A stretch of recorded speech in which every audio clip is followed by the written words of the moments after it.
Hello and welcome to another What's Current podcast from NAPIT, and today I'm joined by co-host Andy.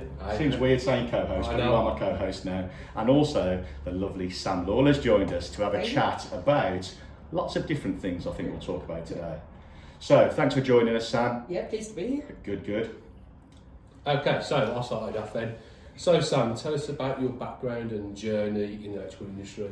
The first thing to probably tell you is I never intended to be an electrician. Really? Yeah, that was never in my life plan. I was the same. So I went through a phase where I thought I wanted to be a pharmacist, so I worked at a chemist. That was when I was still at school. Then I worked in a scrapyard when I left school. So I used to take apart cars for a living. Nice. So it was a scrapyard down in Winson Green in Birmingham, which anybody that knows that will know the road I'm talking about. Lovely area. Yeah. Right opposite the prison actually. Yeah. And I I wanted to be a mechanic. I honestly thought I was going to be a mechanic, and then it was back in the days when you get the old newspaper. So I got the evening mail, and I found this apprenticeship, mechanical electrical apprenticeships. So being naive at 16, 17, I thought that mechanical meant mechanic. Until I actually applied for the job and got a response from NG Bailey that said, this is electrical, we haven't got many in mechanical, but we have got loads of electrical. Do you want to come in? Mr. Lawler. So We've got a question based on that in a minute. We'll come to that one. So straight away, I was off to a flying start. But so once that idea planted that seed, I didn't hear back from Bailey for a little while. My mum convinced me to apply for the Rover because I was just down the road from the Rover. I applied to the Rover as well, and I also applied to the MEB. The only thing, some big company names there. So the for people outside the Midlands, NG Bay is a big company.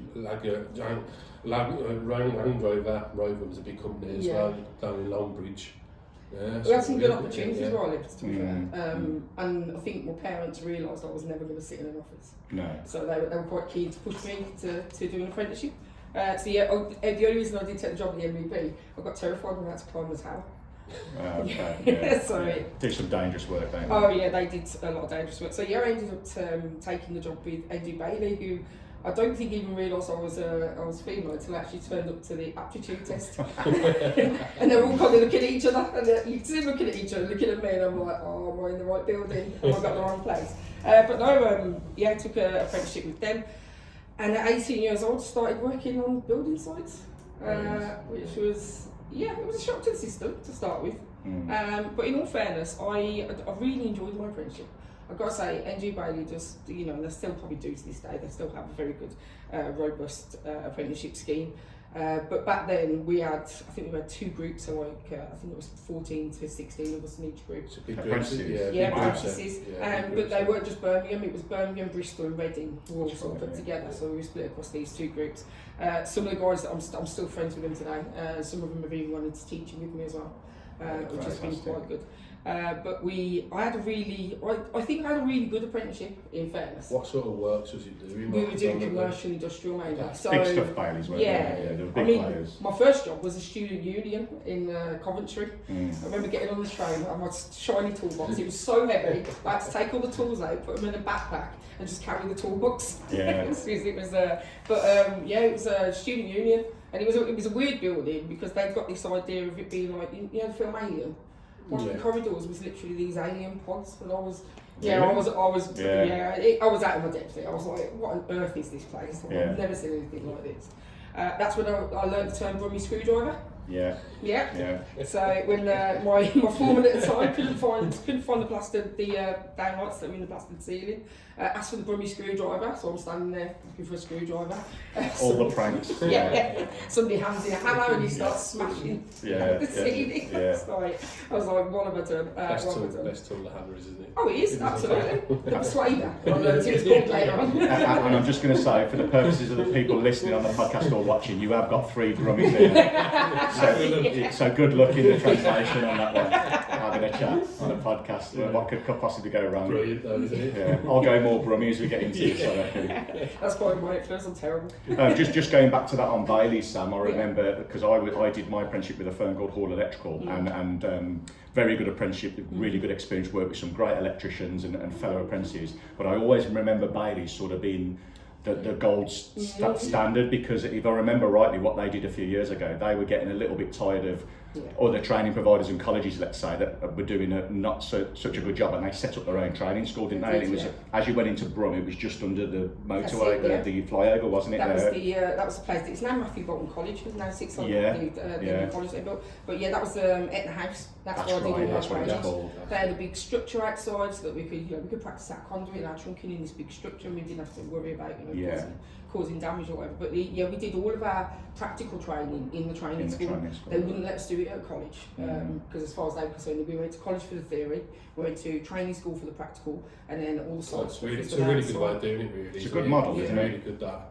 Yeah. So after your apprenticeship, did you continue with Bailey's for a bit, or did you sit? Actually. Oh, you did. I was going to say, I thought you see the dollar signs and went subbing straight away. It comes opposite though. Sometimes when you get qualified, a lot of times big companies do look after you. They want to get rid of you as well, don't they? Because you do a pay rise, so a lot of the guys, a lot of the apprentices, my fellow apprentices, a lot of them got let go after their apprenticeship. So they sort of cherry picked who they wanted to keep. And it got to the point where we at the end of your apprenticeship, you were kind of. I noticed that lads before me had been given the opportunity to go in the office and do like 6 weeks because it's a common.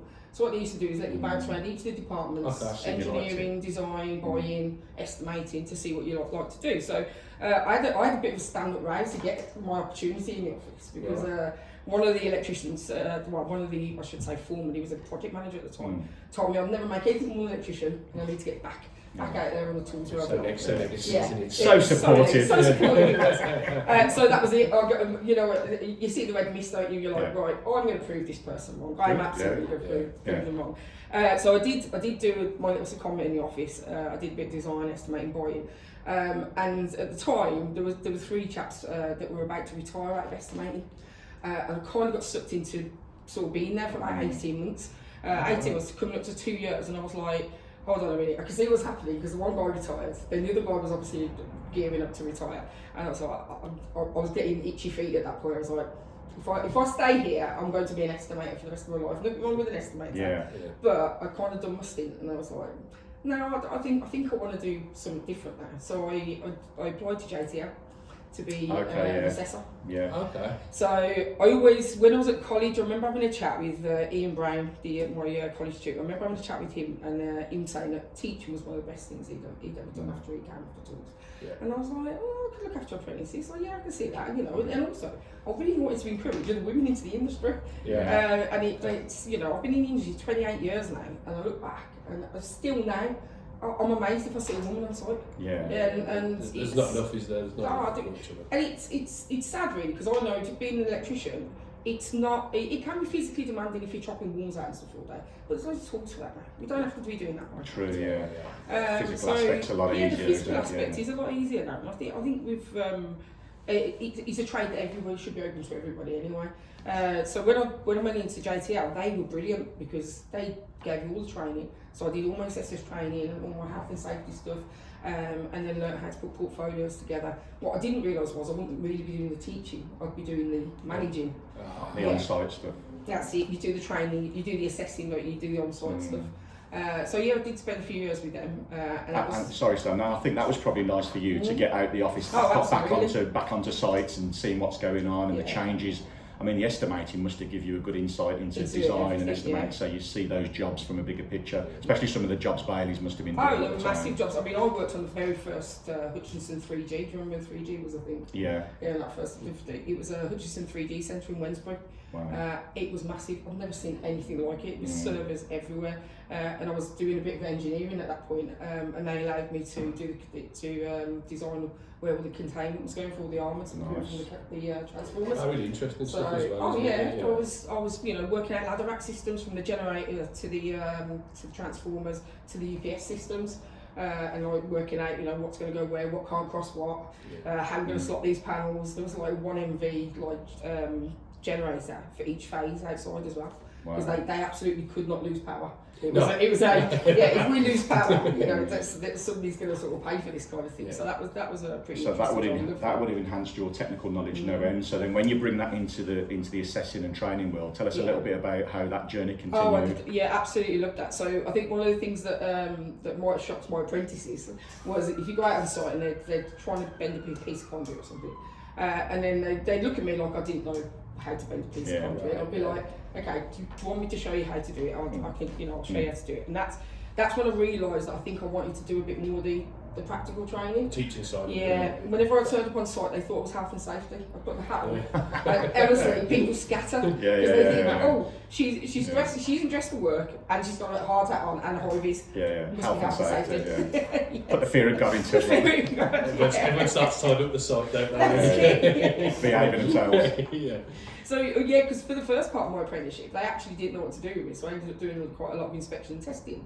So getting out on site now, it really is a shame because I see lads and I'm like, they don't get to do inspection testing until years 3 and 4, and it's like, well, it needs to be ingrained from the start really to understand how the circuits are working. And I was quite fortunate for that because I understood continuity and insulation resistance, I understood earth fault loop impedance. And it's quite looking at the company you work for, that round of different jobs, so to speak.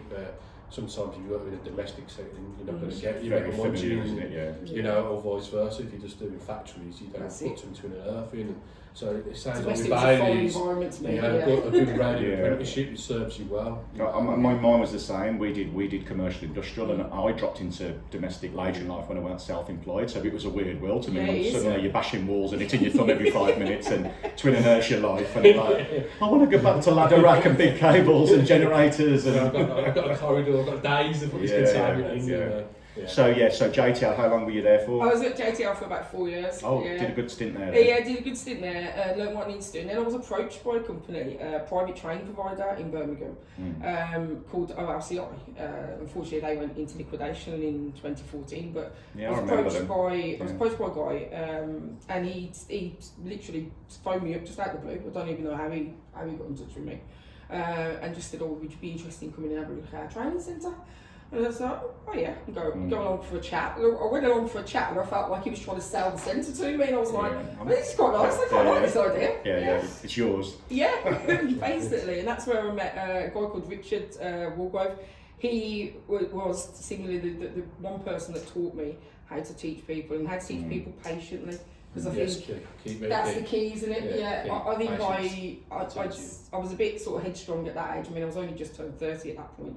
And he really was, he had this way with students, it was just so chilled that they'd walk in and they'd instantly, okay, I'm calmer now, okay, I can do this guy. And he taught me, how to get across the technical side without coming across as, sometimes you can sound a bit patronising or a bit like... Was it teaching apprentices? This was teaching privately funded learners. And we did have quite a few people come from the job centre as well, believe it or not. So we had adult retrainers. We even had some footballers from Port Vale and stuff come. Yeah, you get a lot of footballers. They had to retrain. Injury or something like that. Yeah. That's it. So it was really, really good, a good foundation. So that was the start of your teaching journey, and then so how long was you there for? Another couple of years? I was there for 6 years actually. That was the longest. That's the longest stint I think I've done in one single job. But by the time I left there, I'd got my IQA, and I was looking after 7 of the centres. They had 13 centres. Wow. And this is what happened, they grew too quickly. They grew to 13 centres sort of really quickly. I was the IQA for the south, I had a counterpart in the north, and I was bounced around 7 centres from Devon to Birmingham. I know. I've done that. So it was, it was probably the best place I think I've ever worked. If I could go back there tomorrow, I think I'd have been very happy. You can tell by the way you talk. Sounds like you've had some great experiences up to this point. And then what was next for you after that? Went back on the tools. Oh, did you? Yes, I like it. Yeah. So I went back through choice. Or necessity. Because they were going into liquidation. Only time in my life I've ever been made redundant. And I've applied to a local company. They were looking for an operations manager. So I thought, well, I've done managing apprenticeships, I've been teaching. Looking after staff. Yeah, looking after staff. I reckon I can do that. So I went, we started working for a company as a operations manager for them. And I was looking after the lads doing the test certs, making sure they were getting the jobs on time, getting out there. When all the PAT results were coming in, I was the one that was sifting through them. And it kind of, I was only there for about 6 months because I think I did have the itch to get back on site. I was looking after this group of guys, and I was like, actually, I want to be out there. And there was a couple of days I did go out, and I was like, I really missed this. So I ended up going back out on the tools as a part-time assessor and part-time doing my own jobs. Like that's cool, like a dual role, and nice. Best of both worlds. I took the assessing stuff because it paid the bills. And then I was doing my own work, and I was doing a lot of domestic, and it's like trying to getting money out of people. So it became. I actually set up with a student of mine that had been in to RCI to train, and he approached me and said, I'll get the work in. How do you fancy helping me do the jobs? Nice. But it worked really well. Worked out for quite a few years, and it was only because of things getting hard. I think it was what year was it? About 2014, between 2014, and I really enjoyed it. I really enjoyed the dual role because it meant I was still keeping my hand in on the tools, but at the same time I was still seeing what apprentices were doing, and I was still doing the teaching and assessing. I kept getting dragged in to do 17th edition courses over my and the allure of doing the teaching in the classroom when it was really cold outside. I kept so for a little while I was torn. I really was torn. You do that must have been stressful, isn't it? You're doing teaching, assessing and your own jobs. You're rock and roll. I just like doing one thing. Did you have holidays? Did you have breaks? That was it. I think I did realise at one point I hadn't really had a holiday in quite some time, and everything hurt. Like I had knees, my back, everything was so stressful. And I've started talking to a woman recently who's trying to sort out PPE for women in the industry. And the only trousers I ever found to fit me were Aldi trousers, believe it or not, with the knee pads in. But my knees are all the falling out. I feel it's a common theme when you speak to electricians of a certain age. Knees get to a point, don't you? Knees start going, unfortunately. Getting in loft hatches, isn't there? Exactly. You're not agile as you used to be when you're younger. Sounds by this point though, Sam had got a nice sports car, 5-bedroom mansion, all the money rolling. You wish. I think there's what role didn't you do by the sounds of things? Yeah, but then life happens as well. Because in between all of this, I ended up getting married, then separating. I didn't divorce for 13 years. Life in between, and life in between got in the way there. But all sorts happened over the time. But I finally went back into a college environment when I started working for Dudley College. And nice. I knew the guys there, and it was really nice setup. I really liked Dudley College. They always had a good reputation. They've got a lot going. We were just there the other week actually. It's really nice college. Is this the Carl Townsend? I didn't see Carl. I saw the guy who's running it. I've forgotten his name. He's construction manager. Lovely guy. Oh, was he? Yeah. Oh, nice. Yeah, really nice guy. So what was you doing at Dudley? I started off as a ad hoc teacher. So I started off on an agency, and they quickly offered me a full-time role. They offered me a full-time role, which then quickly turned into doing teaching core, and I was like, I'll do my teaching core. I hadn't done that before. And then by the time I was sort of coming to the second year of my teaching core, there was a curriculum leaders job going at the CAT Centre. I think if you've been to the CAT Centre, so I applied for that, and I was doing that. I was looking after the apprentices, the work-based learning, and my counterpart Carly was looking after the curriculum side. Full-time learners, and I think you got the good end of the stick. Oh yeah. But he loves his statistics. You see, we were actually two peas in a pod with this because I love the work-based stuff, and he's very much more the curriculum. How did you find your the diploma in education training? Did you find that qualification? It was stressful. That was the one period of my life where I literally did have a little bit of a mental break. It's tough, isn't it? It was tough, We'd moved into this new centre. I was looking after 100 odd apprentices. That's just electrically, not to mention the other apprentices.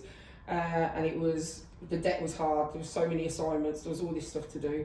Deadlines, essays, reading. And it was starting to, your whole head goes, doesn't it? You have a new respect for teachers, don't you? Oh, absolutely did. I think that's a good point you've made there, Andy, because I remember doing that and thinking, when I did mine was Kettles and Dettles at the time. I know they changed the name of them now, but Petals was like your licence to teach, and very basic, and you thought, a bit of a micro teach, that's fine.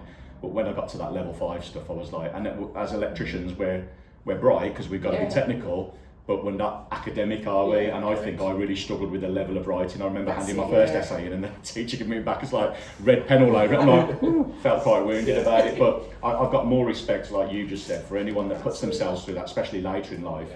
And when you get that level 5 in teaching, you think that's a sense of achievement, that is, isn't it? Really? It's well earned. I think. It's brilliant. And then that doesn't really reflect, I know we're going off on a bit of a tangent, but then when you see jobs advertised for, you know, full-time lecturers with all those qualifications, your level 5, your assessor's award, you've got qualifications, you know, to the hilt, and they go, oh yeah, we can offer you this kind of money. You're like, sorry, did you leave a naught off the end of that there? And I think that's why they're not attracting enough people. I know it's not all about the money, and it's a very noble kind of thing to go into education, but we still need to pay our mortgages. But you've got to attract electricians off the tools. And one of my biggest bugbears is the fact that we have done all this training, and even last week I was even doing CPD for my battery storage, just to make sure that, you know, I was doing the exams. We always make sure that we're up to date with stats. You know, that's at a cost to us as well. There's we've got all these qualifications, all these years experience on site, and if you look at what the guys are earning on site, to come into the classroom, they've got to match it. It's got to be somewhere reasonable. You take a massive drop, don't you? They put like the holidays in the pension, but you know, we've all got families and stuff like that. You to take a holiday during the holidays times, you pay double. I think the college system again has changed massively, because I was similar. I worked at Walsall College, and when I was in the workplace then, they called it employer that side. So I remember thinking, goodness me, you know, we struggled for lecturers so much because we couldn't offer that attractive money in. And I get why someone coming off the tools has to retrain and it might be lower, but they couldn't afford to do it. You know, I used to interview people and they just say that the money's not there. Well, you think people who've got families by this stage, got mortgages, got families. It's not easy to come off. You don't get many young people going straight into teaching, because you need that experience in the industry before you can teach. It's vital you have that. So most people probably like in the late 30s, 40s going into it. You know, so maybe that thing what we talked about, like the knees and coming off the tools. You either go into the office for the estimating design, or you go into the teaching. We've got a big gap now, haven't we? Where there's between the ages of 40 and 60, there are so few electricians that are still on the tools. And I suppose it's the same across all the trades as well. Because we're all struggling with ailments, like you say. It's amazing. I'm not seeing those people come in. I mean, before we were talking before, weren't we, Sam? You quoted a figure of what was it for the shortage? The shortage is about 55,000 short at the moment, and that's only going to grow because there's people who are retiring, there aren't enough coming through. To take over from them, and there aren't enough with the skills to come through, because we kind of have almost we're becoming pigeonholed in things, aren't we? So you've got your solar PV installers now and battery storage, but then you've also got your guys that do domestic work, then you've got guys that are doing industrial commercial work, and you've got to be careful that some of them don't feel like they can sort of mix into the others. Whereas your time, especially when you was at Bailey's, and our experience, you did it all. You got on a job from the start. You set up all the site temporaries, and then you did the job, and then you commissioned it and walked off, and you were with a crew of people for that journey. I don't think that happens anymore. Feels like a bit like an American system. It's a bit like piecemeal, isn't it? I'm going to sit in this part of just doing renewables, which is great, which is good, because renewables is brilliant for electricians to get into. But then what does that leave, that, like you say, that domestic world, or those skills in tray and basket and standard stuff that we did as I also feel as well, there's not so many big companies out there as there used to be. That's true. You know, like the NG Bailey's, Drake and Skull. Lee Beasley was another one I remember. Interserve. CA Suthers. These are all big. Suthers, I think they're still going on. There was all big Midland-based ones. But what I found with the industry now is, say there's a large job one, it gets subbed out. So you know, someone's project managing it, so it's just like, you're just labour only. It's not a firm anymore. It's not a firm, so it's disjointed as well, isn't it? And don't get me wrong, I think from my side of it, looking at apprentices and looking after apprentices, you see that the small contractors, the smaller to medium contractors, are the ones that need to employ the apprentices. But they are so small now. It's you literally got two guys and an apprentice, and that's literally your company. And they, you know, it's piecemeal, like I say. They're all piecemeal across all of the site aspects, if you like. The industry's doomed. No, it's not doomed. It's not doomed. It's a great industry. No. Join it, kids. I actually say to anybody that ever asked me, it was the best career choice I ever made. I totally agree. Never had a day unemployed.